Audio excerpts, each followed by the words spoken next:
What is up, everybody? Welcome back to another video, and today we are in part 3 of the Sample Libraries You Need to Know About series. It's very exciting because we're talking about the brass. Of course, the brass is like the powerhouse of the orchestra, and when we think about modern film scoring and Hans Zimmer and big scores, brass are usually instruments that come to mind first. Brass and strings, are both up there. So, like the other videos we've done so far with the strings and the woodwinds, my selection of brass libraries is quite limited, and that's for two reasons. Number one, it just makes it easier for me. I don't have to consider so many choices.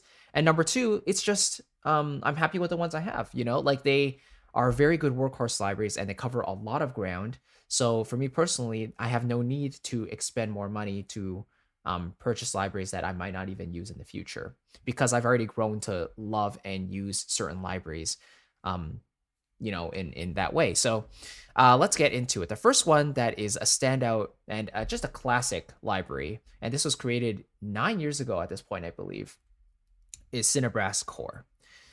And true to its name, it really is the core essentials of the brass section and more, So let's just take a quick look at the patch listing here. We have trumpet ensemble, trumpet solo, 2 horns, 6 horns, horn solo, trombone ensemble,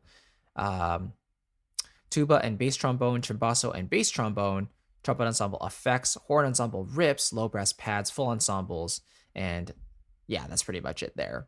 And the CineBrass Pro is like an expansion to that, which adds even more and has an even larger dynamic range. But I find myself using CineBrass CORE most of the time for my basic standard brass needs. And so if you hear any of my music that uses brass, most likely I'm using CineBrass in there. So let's go over the trumpet ensemble articulations and just have a listen to this.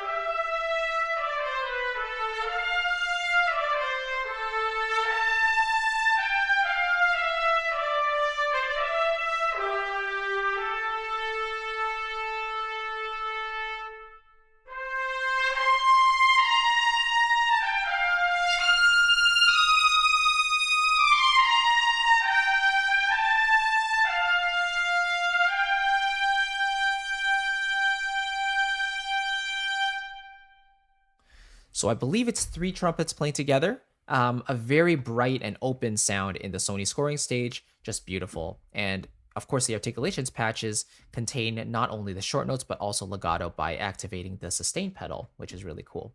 So for an open trumpet type of sound, I love CineBrass CORE and I love the articulations patch. Then the 6 horns ensemble, I use a lot for horn melodies that I need to be a little more bombastic and really full and upfront. So this is what the 6 horns sound like. And I'm just going to push out the mod wheel here so we get the ladder dynamics.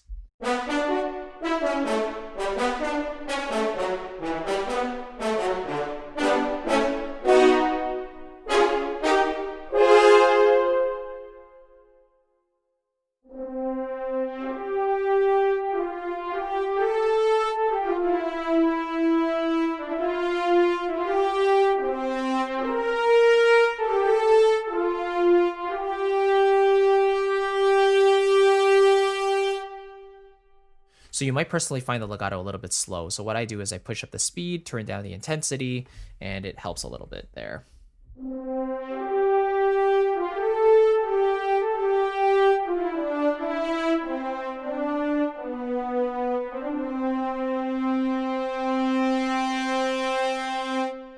Pretty good dynamic range on that thing. So another gorgeous sounding patch. 2 horns I love to use for pads. So what I tend to do is I go into settings, I press poly, and now I can play 2 notes at once. And when I transition those notes, each note will go to its respective note with the legato transition.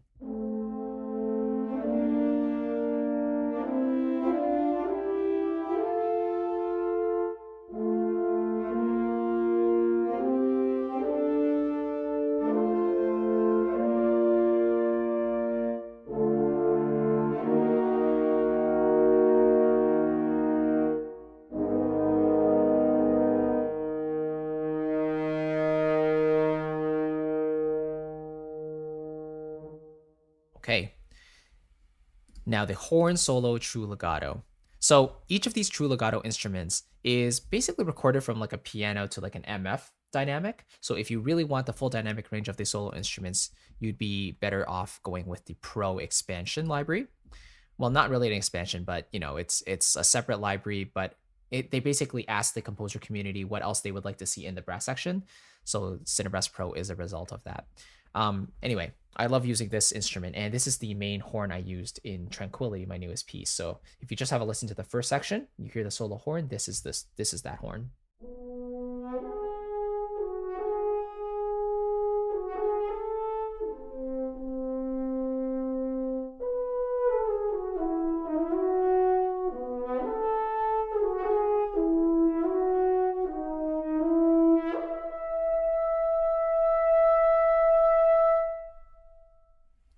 Cool.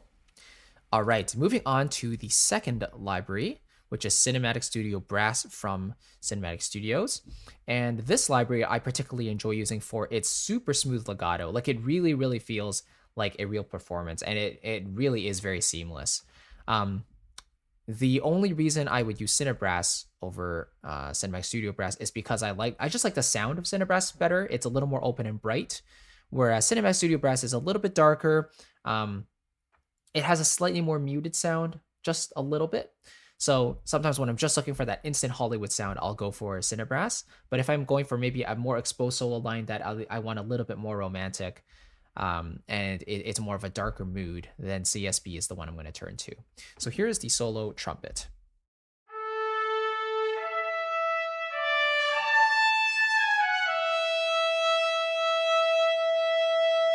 You hear the vibrato in there is beautiful.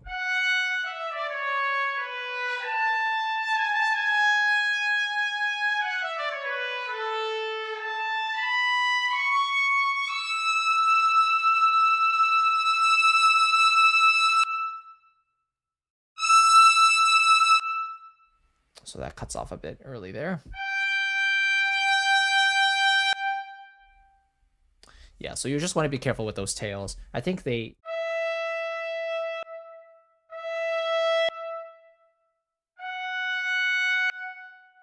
Yeah, they're cutting off a little bit early for some reason, but usually the end of the sustain is very nice, and the sound of the hull is quite nice as well.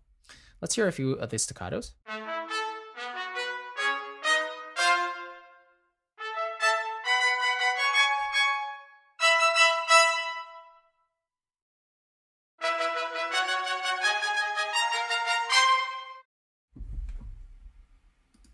Let's move on to the four horns. So another beautiful patch, great sound.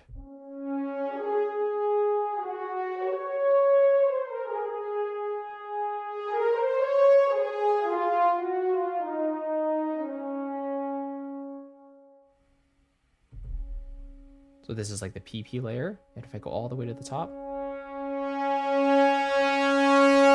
and raspy and loud.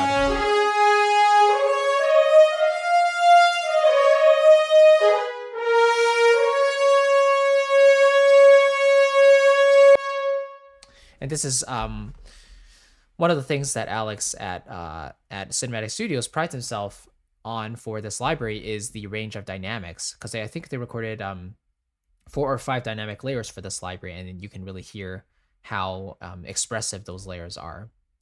Then we have the trombones, which sound like this.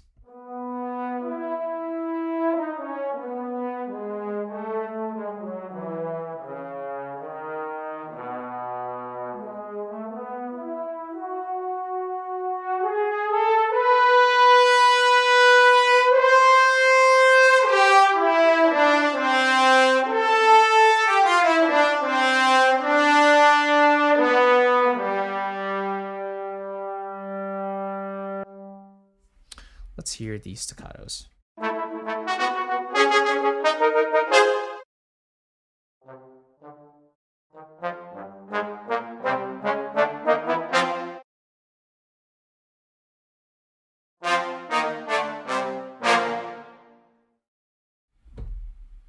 All right, and finally the tuba. Beautiful instrument.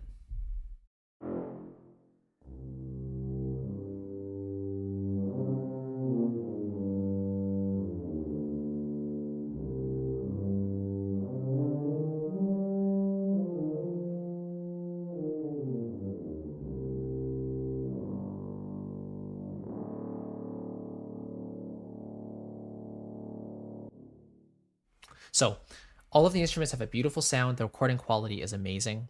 Very similar to CineBrass CORE.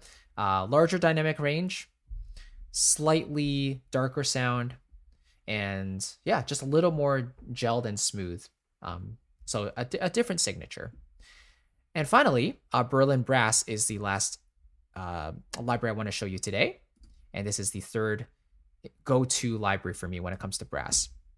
Now, I'll use Berlin Brass when I'm looking for a sound that's a little further back in the hall, maybe not so upfront, because the prior two libraries were recorded with more of a soloistic context. They're more upfront, they have a more defined sound, whereas Berlin Brass was recorded with a different mindset. So you can see there's 4 horns, there's 3 trumpets, 2 trombones, and 1 tuba, which is a basic orchestral setup in the symphony orchestra. So this library was made for all these instruments to work together if you do individual part writing, which is really cool. So as a result, the natural sound of the Celtic scoring stage is a little bit further back, and it makes the instruments feel a little warmer as a result. So here is what the solo horn sounds like.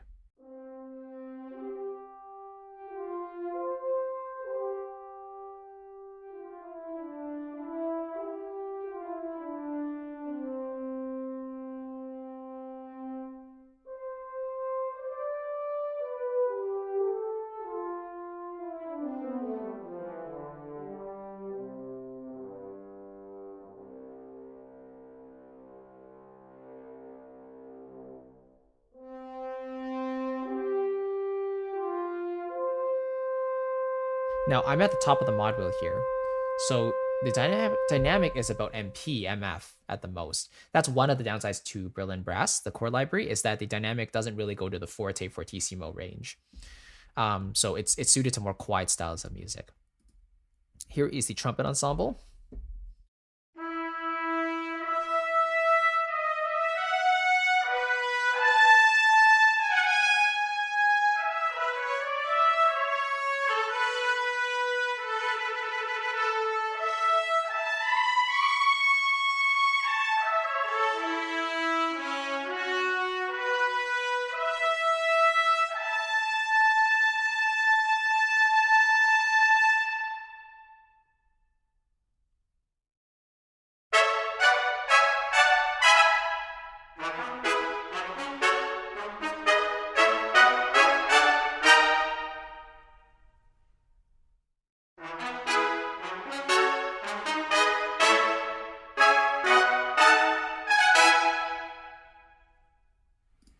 And let's also hear the bass trombone. So this is a really cool instrument too.